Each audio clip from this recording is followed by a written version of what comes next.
સમાજ ઘણીવાર કિન્નરોને જોઈને નજર ફેરવી લે છે. કેટલાક લોકો શબ્દોથી પણ ઘા આપે છે. પરંતુ આજે જે કિસ્સો સામે આવ્યો છે તે દરેકની માનસિકતા બદલી નાખશે. પેટલાદના દાદા ગંગારામ કિન્નર અખાડાએ તરછોડાયેલી 13 દીકરીઓને દત્તક લીધી છે. આ માત્ર આશરો નથી, માતા પિતા જેવો પ્રેમ પણ છે. તેમને ભણાવ્યા, ઉછેર્યા અને સંસ્કાર આપ્યા અને હવે ધામધૂમથી તેમના લગ્ન પણ કરાવ્યા. મોસાળું પણ પોતે ભર્યું, કન્યાદાન પણ પોતાના હાથે જ કર્યું. જે સમુદાયને લોકો માત્ર દાપુ લેવા આવતા તરીકે ઓળખે છે, એ જ સમુદાયે આજે 13 દીકરીઓને ઘર આપ્યું છે.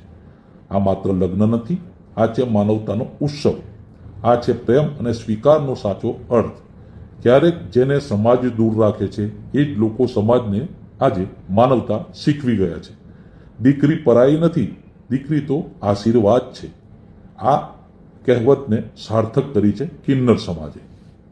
મારું નામ ઝારા કુંવર પૂજા કુંવર છે અને અમે લોકો રહીએ છીએ પેટલાદ શ્રી દાદા ગંગારામી કિન્નર અખાડો પેટલાદ મુકામે રહીએ છીએ અને અલગ અલગ મુકામે અહીંયા અમારા ઘરો છે, જે અમારા શાખાના ઘરો છે.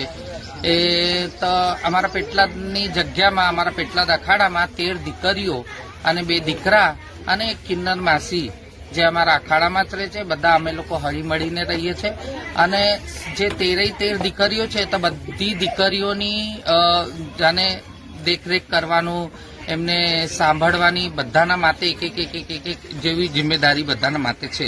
તો અમારા સોજિત્રા મુકામે આજે અમારા ટીની માસી છે, ટીની દાદી છે, એમના દીકરીનું લગ્ન છે. એમનું ભણતર પૂરું થઈ ગયું છે. એમને જેટલું ભણવાનું હતું એટલું એમને ભણી લીધું છે. કે એવું નહીં કે નાની ઉંમરે અમે એમનું મેરેજ કરાવી દઈએ ને એવું, પણ એ છોકરીને કે એમને જેટલું ભણવાનું હોય એમના ઈચ્છા પ્રમાણે બરાબર એટલું ભણે છે. અને એમને પછી અમને લાગે કે હવે એના માટે યોગ્ય અમે એવું સામેલું વ્યક્તિ શોધીને એનું મેરેજ કરાવીએ છીએ. અને બધી દીકરીઓનું જેટલું અત્યારે 2 દીકરીઓનું, આ બીજી દીકરીનું લગ્ન છે. એક દીકરીનું લગ્ન અમારે આસોદર મુકામે થયેલું છે અને આ બીજી દીકરીનું લગ્ન છે અમારા સોજિત્રા મુકામે.